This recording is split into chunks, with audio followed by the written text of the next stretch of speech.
आज जो कुछ हमने देखा ज़मान पाक में से, आप फाशिज्म का नाम देंगे या कानून की हुक्मरानी? देखिए, पाकिस्तान में बहुत हो गया, अब इसको ख़त्म हो जाना चाहिए।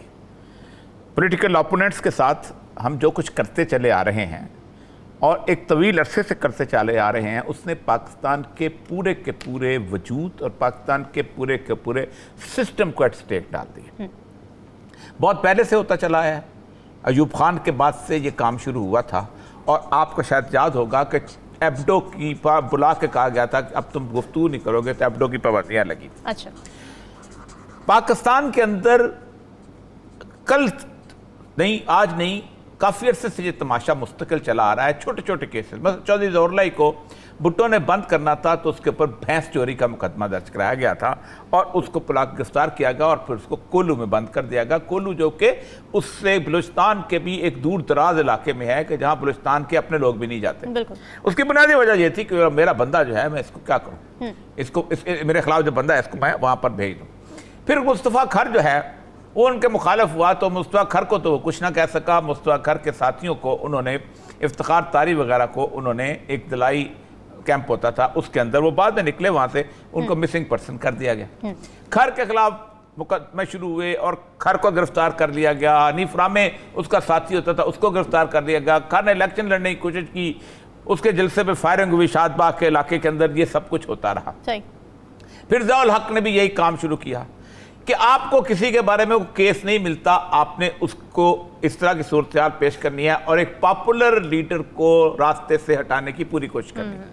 जुल्फ़िकार अली भुट्टो को आपने हटाने की कोशिश की, आपको कोई और केस नहीं, अगरचे कि मैं समझता हूँ कि वो केस काफ़ी जेन्युइन था, लेकिन उसके बावजूद भी जिस तरह उसको बनाया गया, जिस तरह की सूरत हाल बिल्टअप की गई, उस तरह के उस शख्स को उसके अंदर फिर ट्रायल चलाया गया। उसके बाद क्या भुट्टो जो है उसको आप मार सके? नहीं मार सके। भुट्टो को मारने के लिए उसके अंदर से पीपल्स पार्टी खुद ही काफ़ी थी, जो उसमें जरदारी और लोग आए और पार्टी को ख़त्म कर दिया। इस वक्त देखें इमरान खान के साथ क्या हो रहा है। इमरान खान के साथ ये हो रहा है कि इमरान खान के खिलाफ जो चारों केसेस हैं, इसमें कोई अर्जेंसी वाला केस नहीं है। अच्छा, ये चारों के चारों काबिल जमानत जुर्म है। मसलन टेरियान का केस है पहला, धज्जियां बखेर के रखती हैं कल अदालत ने। उन्होंने पहली बात से पूछी, उसने कहा आप ये बताइए कि क्या टेरियान हमारे पास आई है ये मुकदमा लेके कि वो उसका बाप है? फिर उन्होंने कहा आप ये बताइए कि क्या आप उसको उसके कुछ आपका मुफाद उसमें बनता है कि नहीं? फिर उसने कहा कि जो उसने उसको सरपरस्त कहा है। उसने कहा सरपरस्त तो आज बेशुमार लोगों के, उसमें ईजी का मिसाल दी। फिर उसके बाद अगले उसने सवाल किया कि आप डीएनए करो। उसने कहा मेरा क्या मसला है, आप डीएनए करवा के ले आए जाए और उनको मोहलत दे। एक तो यह है कि एक दिन के अंदर पेशी निमट रही। दूसरा तोशा खाना का केस है। तोशा खाना के केस पे कल जो हवा निकली है कि कोई ऐसा नहीं है, हमारे अपने साफी भाई जो कि तकरीरें फरमाते थे तोशा खाना है तो ये है तो फला, ऐसे ऐसे बड़े बड़े नाम सारे के सारे अब चुप होके बैठ गए, बोलता कोई नहीं है। तीसरा उसका केस है उसका पार्टी फंडिंग का। अब पार्टी फंडिंग का केस है बेलेबल फंड, ये 3 महीने 4 महीने बड़े आराम से चलाया जाता है। आखिरी केस है उसके ऊपर कंटेम्प्ट ऑफ कोर्ट का। ये जो इस खातून मजिस्ट्रेट को कहा गया था, उसके ऊपर बाकायदा इमरान खान साहब हाई कोर्ट में गए थे। हाई कोर्ट ने कहा कि आप जाके माफ़ी मांग लें और जाके उसके बाद वो करें। और उन्होंने कहा मैं माफ़ी मांगने को तैयार हूँ कि मुझे गलतफहमी से हुआ, मैं समझा को मैजिस्ट्रेट वो है अपना, जिसे कहते हैं अपना सरकारी मैजिस्ट्रेट है। अच्छा। Administrative magistrate. तो वो गए, उन्होंने जाके कहा कि मैं आया था माफ़ी मांगने, आप नहीं थी। पर पब्लिकली इतना बड़ा आदमी अगर कहता है तो एक मैग्नैनिमिटी दिखानी चाहिए। अब किसने उसको कहा कि इसके वारंट निकालो, और कौन रोज वारंट निकाल रहा है? बलूचिस्तान से आपने वारंट निकलवाए क्यों? आप इस मुल्क के अंदर ये साबित करना चाहते हैं कि आप कुछ चीज हैं। आप इस मुल्क के अंदर साबित करना चाहते हैं कि 22 करोड़ अवाम हम बहुत कुछ हैं, हम जो चाहे कर सकते हैं। अब आपको बात बताऊं, ये फाइनल शोडाउन हो जाया करता है। 77 में आपने करने की कोशिश की, आपका फाइनल शोडाउन हो गया। 71 में करने की कोशिश की, आपका फाइनल शोडाउन हो गया। आप जिल्लत और रुसवाई दोनों दफा आपने उठा ली।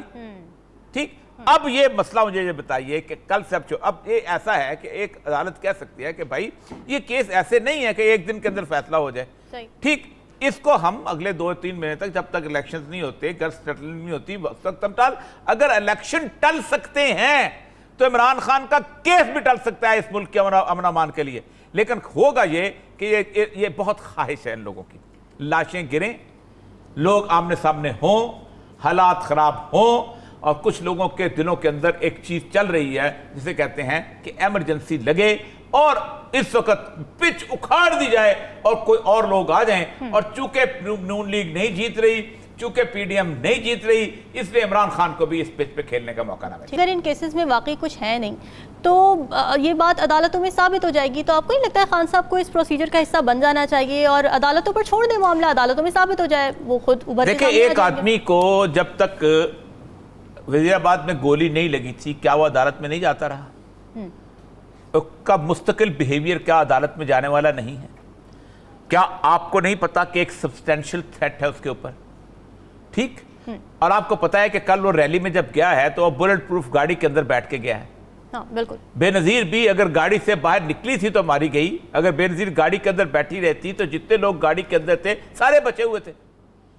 आपको अदालत से और उससे कंपेयर नहीं कर रहे। फिर सबसे बड़ी बात यह है कि उसका इल्जाम यह है कि मेरे खिलाफ मुझे कत्ल करने की साजिश गवर्नमेंट की तरफ से है, मुझे मेरे लिए जो मारने के लिए लोग थे, और अब तो जेआईटी इतनी क्लियर हो चुकी हुई है उसके ऊपर, अब तो इसमें कुछ शक ही नहीं है। अब देखें कितनी फजूलियात इस मुल्क के अंदर हो रही हैं कि मरियम औरंगजेब साहबा बैठ के कहती हैं अपने आप को गोली मरवाई। कम से कम वहां 20 डीएसएनजी खड़ी थी, वहां कम से कम 300-400 जो है कैमरे मोबाइल के भी और बाकी खड़े थे, हर एक ने उसको कैच किया। एक जीआईटी रिपोर्ट है, जीआईटी रिपोर्ट अदालत के अंदर सबमिट हुई कि 3 मुख्तलिफ जगह से फायर हुए, उसके बावजूद भी आप बातें करते हैं। बजाय इसके कि इस कौम को बताएं कि हम उसका कातिल ढूंढ रहे हैं, आप इस तरफ लगे हुए हैं। और फिर सबसे गलत बात जो हो रही है, मैं समझता हूं कि मीडिया इस वक्त फायर कर रहा है, प्ले कर रहा है। एक तरफ आप जमान पार्क के इमेजेस दिखा रहे हैं कि पुलिस लोगों के फायर कर रही है, और साथ आप कोने के अंदर कट करके साथ आप मरियम नवाज की तकरीर दिखा रहे हैं, जो उस पूरे के पूरे जो क्राउड का उसके ऊपर उसको नफरत का निशाना बना। आप क्या समझते हैं? आप आग के ऊपर तेल नहीं छिड़क रहे, आप वो कर रहे हैं, इसको कहते हैं नेगेटिव स्ट्रेटेजी। आप खुद मरियम नवाज के लिए नेगेटिव स्ट्रेटेजी है कि कल को अगर पुलिस का और आवाम का शोडाउन शुरू होता है तो क्या आप समझते हैं कि लोगों का गुस्सा जो है वो किस तरफ निकलेगा? देखिए, कोई अगर ये समझता है ना कि एक दिन में गुस्सा आगे चल पड़ता है, एक दिन में पता नहीं शोडाउन होता है, ये बहुत बड़ी गलतफहमी में है। आपको शायद याद होगा कि जिस दिन इमरान खान जो है वो उसको उन्होंने नाअहल करार दिया था तो पूरे पाकिस्तान में लोग निकले थे। आपको पता है कौन कौन सी जगहों पे लोगों ने जाकर एहतजाज किया था? ऐसी जगह जहां किसी का टायर खराब हो जाता था ना तो कहता कि नहीं ये उसका घर है, मैं दूर जाके इस पे अपना टायर ठीक करता हूं, ये मसला हो जाएगा। लोग वहां तक चले गए थे और इमरान खान ने रात को 12 बजे बुला लिया था। आज अगर आप इमरान खान को गिरफ्तार करते हैं तो मैं आपको सच्ची बात बताऊं, फिर नोबॉडी विल बी देयर कि बुला सके वापस लोगों को। और ये जो आप कहते हैं ये पीटीआई की तरफ से कॉल होती है, आप मुझे बताएं कितने लोग का कॉल करके जितने लोगों को जमा कर सकते हैं? क्या मरियम नवाज कर सकती है? किया उसने? क्या नवाज उनको औकात पता थी अपनी कि उनके लिए 4 बंदे नहीं निकलेंगे इसलिए गिरफ्तार हुए थे? और कोई तो फर्क तो करो यार।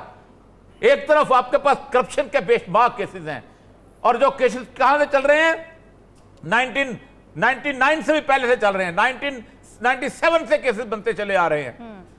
जरदारी ने आपके खिलाफ बनाए, आपने जरदारी के खिलाफ बनाए, करप्शन के केसेस हैं। दूसरी तरफ आप कहते हैं ये 2-3 केसेस जिनमें एक टहरियान का और एक तोचा खाने का और एक पार्टी फंडिंग का और इस तरह के इस केसेस के अंदर आप समझते हैं कोई मुकाबला है तुम दोनों का?